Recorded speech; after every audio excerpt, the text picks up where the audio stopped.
I throw one? Sure. Where you're throwing? Let's see what you've got, little bit.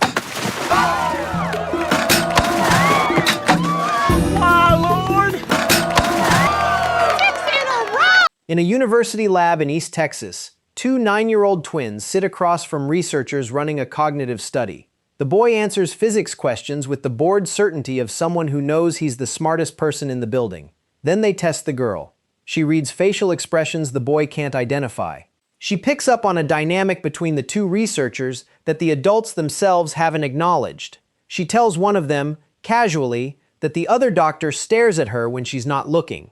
The researchers are stunned. The boy has a tantrum because someone suggested there might be different kinds of intelligence. That tantrum becomes the story of the episode. The girl's results are observed, documented, and never mentioned again. One of those twins grew up to win the Nobel Prize in physics. Dr. Sheldon Cooper for their discovery of superasymmetry. The other ended up working at a Fuddruckers in East Texas. How did the twin who understood everyone become the one nobody understood? Before Missy Cooper was even a day old, she almost didn't exist. Her birth was complicated.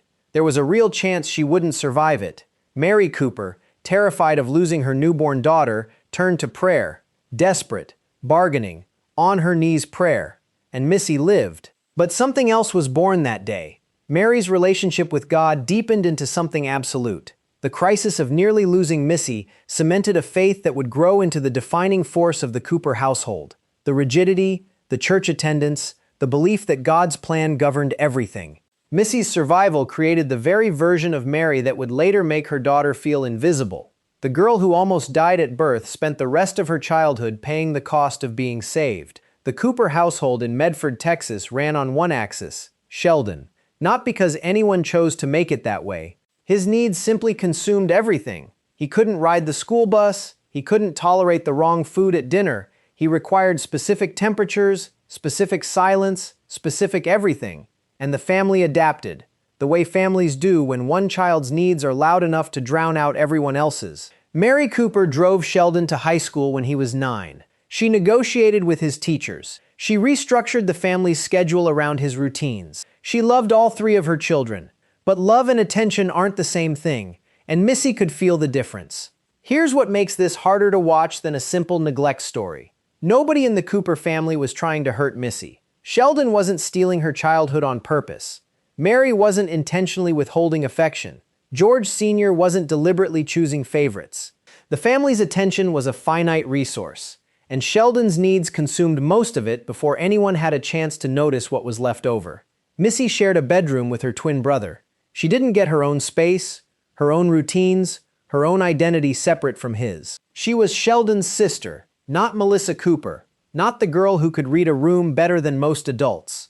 The label followed her everywhere she went, and it defined the limits of what anyone expected from her. Her older brother Georgie had his own problem, but Georgie's problems were loud. He dropped out of school, he dated older women, he got his girlfriend pregnant. Those crises demanded response. Mary and George argued about Georgie, strategized about Georgie, worried about Georgie in ways that took up real space in the household. Missy wasn't failing. She wasn't in crisis.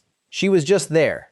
And in a family running on crisis management, just there meant not right now. So she adapted. She learned to read every face in the room. She figured out when her mother was about to snap, when her father was too tired to engage, when Sheldon was approaching a meltdown. She developed a form of intelligence that no one in her family had the framework to recognize, not because it wasn't valuable, but because the family's definition of smart had exactly one example, and it looked like Sheldon. That twin study in season 2 wasn't just evidence that Missy was perceptive. It was a window into why. When the researcher asked how she'd developed such sharp observation skills, her answer wasn't charming. It was the answer of a child who'd learned to navigate a household that didn't have room for her needs by becoming invisible and watching. The study proved something. Nothing changed because of it. For 5 seasons, Missy existed at the edges of her own family's story. She pursued baseball in season 3, kept showing up to practice even after the deck was stacked against a girl in small-town Texas. In season 5, when Sheldon's friend Paige showed up in crisis, Missy was the one who recognized the danger and told Mary. She made the mature call her genius brother couldn't. Then Georgie's girlfriend Mandy got pregnant, and whatever attention remained for Missy evaporated. A new baby was coming. A new crisis was unfolding. Missy was, once again, the family member who could be safely set aside because she wasn't causing a problem. Until she was. There's a detail about George Cooper Sr. that matters here. He wasn't a perfect father. He drank more than he should have. He had moments of weakness with the neighbor, Brenda Sparks. He carried the financial stress of a family that cost more than a high school football coach's salary could cover. But George did something that nobody else in the Cooper household did consistently. He noticed Missy. He took her to dinner, just the two of them. He watched television with her. He asked about her day without an agenda behind the question. These weren't grand gestures. They were small, repeated acts of visibility. And in a house where Sheldon consumed most of the emotional oxygen, those small acts were the difference between Missy feeling like a member of the family and feeling like furniture in it. That's why everything that happens next carries the weight it does. George isn't just Missy's father. He's her evidence that she exists. Season 6 is where the pattern breaks. Missy befriends Paige Swanson, another girl from a different world who also feels disposable. Paige's parents are divorcing. Her academic performance is collapsing. She's gravitating toward reckless choices because recklessness is the only thing that makes her feel like she's in control of something. Missy recognizes the feeling. Two girls, different circumstances, same emptiness. Together they steal George's truck. They're going to drive to Florida. No plan, no real destination, just anywhere that isn't here. They don't even make it out of the state before the police pull them over. Their parents are furious, but nobody asks the question, why did she run? George and Mary treat it as a discipline problem. Missy gets grounded. She promises to behave. Adult Sheldon, narrating from the future, tells the audience this was the beginning of what he calls Missy's difficult period. That phrase tells you everything about how her family interpreted what was happening. Not a cry for help, not a response to years of being sidelined, a difficult period, something to wait out. What follows is a cycle that repeats with mechanical precision. Missy acts out. Her parents notice the behavior. They punish the behavior. They never address what's underneath it. The cycle tightens. She befriends Tanya, a girl her parents immediately label a bad influence. Together, they sneak out at night. They watch R-rated movies. They drink. They smoke. She's 14. None of this is particularly unusual for a teenager in a small Texas town. But for the Coopers, each incident is treated as an isolated crisis rather than a symptom of something deeper. When Sheldon accidentally finds her at a frat party in Season 6, Episode 13, the way the family responds is revealing. Sheldon doesn't ask if she's okay. He doesn't ask why she's there. He reports her the way he'd report a rule violation in a physics lab. And the family's entire response is about the party, the danger, the recklessness, the punishment. Nobody stops to consider that Missy was at that party because someone there invited her. Someone noticed her. Someone made her feel like she was worth including. The thing she went looking for at that party was the thing she couldn't find at home. Then something happens that should have broken the cycle for good. George forgets to pick Missy up from school. Mandy is in labor with Cece. The entire family rushes to the hospital. Nobody tells Missy. Picture the sequence from her side. School ends. She walks outside. No car. She waits. She checks the parking lot. She waits longer. Eventually, she starts walking home. It's not a short walk. She's carrying her backpack through a Texas afternoon, and she doesn't know why nobody came. She doesn't know Mandy is in labor. She doesn't know the family is at the hospital. She doesn't know she has a niece. She reaches the house. It's empty. No note, no message. Nobody in any room. She sits in a kitchen where, hours earlier, her entire family was together, and she has no idea where they went or why they left her behind. By the time Meemaw remembers to call, the baby has already been born. Everyone in the family experienced one of the most important moments of their lives together. Missy experienced it through a phone call, hours late, standing alone in a kitchen where nobody remembered she was supposed to be. She missed the birth of her niece because the family didn't think to include her. Not out of cruelty, out of habit. George apologizes, but nothing structural changes. No one starts checking in. No one carves out time. They punish her when she acts out and go back to focusing on everything else. By the Season 6 finale, Missy runs away again. A tornado hits Medford. She and George end up in a drainage ditch, his body shielding hers, the storm tearing apart the town above them.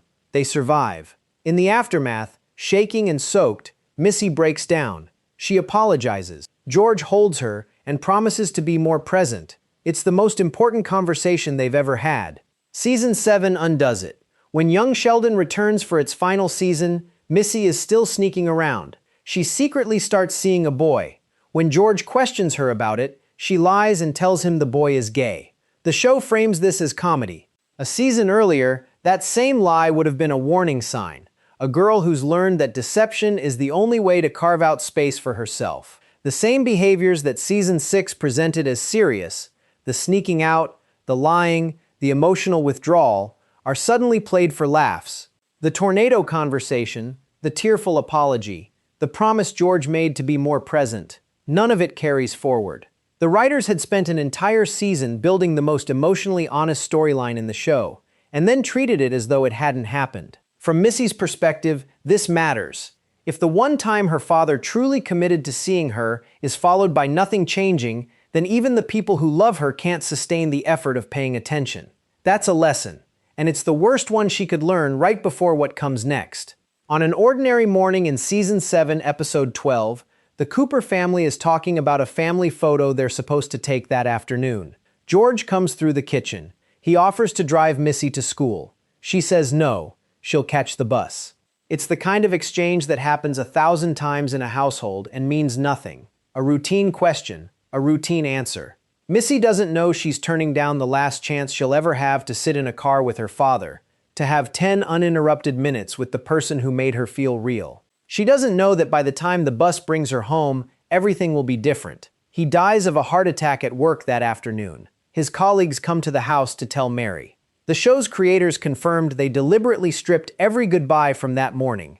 Nobody hugs George. Nobody says anything that matters. Mary nags him about being late. Sheldon doesn't look up from his cereal. George walks out of the kitchen, and nobody in the family gives him a reason to pause at the door. She didn't just lose her father, she lost the person who saw her, and the last thing between them was a ride she didn't take. For a girl who'd spent her whole childhood being forgotten, the knowledge that she forgot to hold on to the one person who remembered her would be the kind of weight that doesn't lift. Each Cooper processes the loss through whatever escape they have. Sheldon retreats into intellect. He sits in a chair, eyes scanning, brain trying to compute something that doesn't compute. Georgie retreats into responsibility, becoming the man of the house before anyone asks.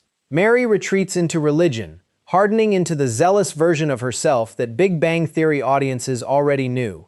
Missy has no escape. She isn't a genius. She doesn't have a business. She doesn't have God. She's a 14-year-old girl with a dead father and a mother who is disappearing into the church. At George's funeral, Pastor Jeff offers the standard comfort, God's plan, a better place, the things people say when they don't know what else to say. Missy gets up and walks out. She can't sit there and let someone explain away her father's death as something that was supposed to happen. Years later, Georgie describes this period in The Big Bang Theory. Their mother was a mess, he says, and Missy was just a dumb teenager. Before Young Sheldon, that line sounded like a throwaway observation. After 7 seasons of watching what actually happened to her, it sounds like proof that even her own brother never understood what she was going through. Sheldon leaves for Caltech. Georgie moves across town with Mandy and Cece. Meemaw is with Dale. The house that once held 7 people now holds 2. Missy and a mother who has checked out. Think about what that means in practical terms. A 15-year-old girl wakes up every morning in a house full of empty rooms. The bedroom she shared with Sheldon is half vacant. Georgie's room is cleared out. The kitchen table has too many chairs. Every space in the house is a reminder of people who left. Mary is physically present, but emotionally somewhere else. In the church, in her grief, in whatever version of faith lets her believe George's death was part of a plan. She and Missy occupy the same house the way strangers occupy a waiting room. Close enough to touch, too far apart to reach. Missy doesn't have a way out of Medford. She doesn't have Sheldon's intellect to earn a scholarship. She doesn't have Georgie's business instincts to build something. She has the thing she's always had, the ability to read people, to understand what they need, to make them feel comfortable. And there is no institution in 1990s East Texas that hands a teenage girl a future based on emotional intelligence. The adult Missy we meet in The Big Bang Theory arrives in fragments. and every fragment looks different after you've seen Young Sheldon. In Season 1, Sheldon mentions his sister works at Fuddruckers. The audience laughs. It's a punchline, the genius's twin, greeting customers at a chain restaurant. But play that joke after watching a girl spend her childhood being told, in 1,000 silent ways, that her kind of smart doesn't count. It isn't funny anymore. It's the natural destination of a life where no one invested in her potential. When Missy first appears on screen in The Big Bang Theory, Season 1, Episode 15, she visits Sheldon in Pasadena. Leonard, Howard, and Raj fall over themselves trying to impress her. They compete for her attention. They strategize about who gets to ask her out. Sheldon, characteristically, decides he should choose who dates his sister, as though she's a resource to be allocated rather than a person with her own preferences. Missy handles all of it with ease. She's charming, self-possessed, and effortlessly likable. But look at the scene through the lens of what we now know about her childhood. She's visiting her brother. She doesn't live in Pasadena. She didn't build a life there. She's passing through someone else's world, the way she spent her entire life passing through spaces that were built for other people. In Season 7, her husband has a motorcycle accident while she's pregnant. Sheldon flies to Texas, but Missy never appears on screen. We hear her scream during labor. Her biggest life moment plays as a sound effect in someone else's episode. Even the show itself can't seem to make room for her. When she finally shows up at Sheldon's wedding in Season 11, her second appearance in a decade, she's pregnant again, separated from her husband and unbothered by either fact. Her mother tries to cover the situation.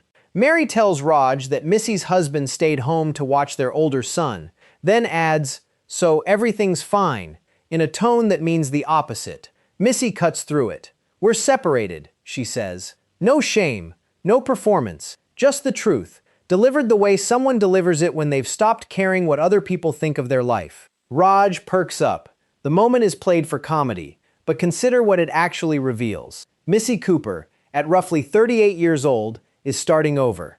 Again, with a kid on the way and a marriage behind her. She didn't get a fresh start in California. She didn't build a business empire. She's in the same orbit she's always been in. Her brother's world, at her brother's wedding, at an event that is, once again, about Sheldon. Amy tells her she's always wanted a sister. Missy smiles. It might be the first time someone in Sheldon's life has wanted her specifically, not as an extension of him, not as a supporting player in his story, but as someone worth knowing on her own terms. Through young Sheldon's narration, we learn the rest. Missy divorced her first husband. She remarried. She had 4 children. Adult Sheldon mentions her divorce with characteristic self-absorption. One day, she said the same thing to her first husband. I like to think I prepared her for that moment. When Young Sheldon ended, CBS greenlit a spin-off about Georgie. Missy was made a recurring guest. The actress Reagan Revord, who'd grown up on camera delivering performances that regularly outshone everyone around her, wasn't invited to be a series regular. There's an almost uncomfortable irony in the fact that a character who spent her fictional life being overlooked received less attention when the franchise expanded. Whether that was a deliberate creative choice or simply the result of storytelling logistics, the pattern is difficult to ignore. In the first season of Georgie and Mandy's first marriage, Missy barely appeared. Meemaw got storylines. Mary got storylines. New characters, Reuben, Connor, Chloe, got development and screen time. Missy, the character with the most unresolved arc, the most untold story, the most reason to be on screen, was an afterthought. By Season 2, the writers brought her back in a more substantial way. But even then, her story was filtered through Georgie's perspective. Producer Steve Holland described her role as another thing on Georgie's plate, someone acting out, someone being rebellious, someone Georgie has to manage between running a tire store and raising a toddler. Even in the description of her own storyline, Missy is framed as someone else's burden. Revord put it plainly in an interview with TV Line. She just doesn't have it easy. Her whole life she was kind of ignored because of her twin brother, and the one person who paid her attention died. She's left with a grieving mom who probably isn't there for her the way that she should have been. And then she's the least successful Cooper kid. That phrase assumes a definition of success that was built around Sheldon's values: intelligence, achievement, recognition. Georgie's success is measured by a different ruler: business, money, responsibility. but it's still a ruler. Missy never had a ruler that fit. What if her adult life looks ordinary only because we're measuring it with instruments designed for her brothers? Sheldon's success required mentors, institutions, a cross-country move, and a Nobel committee. Georgie's required capital, employees, and a business inherited from circumstance. Missy's life required something neither of her brothers was ever asked to produce: a way forward from loss, with no blueprint, no escape hatch, no one handing her a framework for what comes next. She built a family. She raised 4 children. She found a second marriage that, from what the narration tells us, lasted. She did all of this in the same town that forgot her, without the money Georgie made or the distance Sheldon put between himself and Medford. Consider what that actually required. Not genius, not capital, not a Nobel committee or a tire store franchise. It required getting up every day in the place that held every painful memory she had. The house where nobody picked her up from school, the drainage ditch where she almost died, the kitchen where she turned down her father's last offer of a car ride, and choosing to stay. Choosing to build something there anyway. Sheldon's success took him away from Medford. Georgie's success kept him in Medford but insulated him from it. Missy's life kept her in Medford with nothing between her and the full weight of what that town represented. She didn't have a laboratory to disappear into. She didn't have a business to pour herself into. She had 4 kids, a second husband, and whatever version of herself she'd managed to assemble from the pieces her family left behind. That's not failure. That might be the hardest kind of success there is. She spent her childhood understanding everyone around her. She could read her mother's moods, her father's exhaustion, her brother's meltdowns, her other brother's insecurity. She understood all of them. The cost was that none of them learned to understand her. At 9 years old, sitting in that university lab, she demonstrated something the researchers didn't expect. She saw what other people missed. She read the room before anyone else knew there was something to read. The researchers documented it. The family moved on. And Missy spent the next 30 years proving that the study was right. She understood people better than anyone around her, while also proving its saddest implication. Understanding others is not the same as being understood. Maybe Missy Cooper wasn't the least successful Cooper. Maybe she was the one who had to build a life without anyone handing her the tools.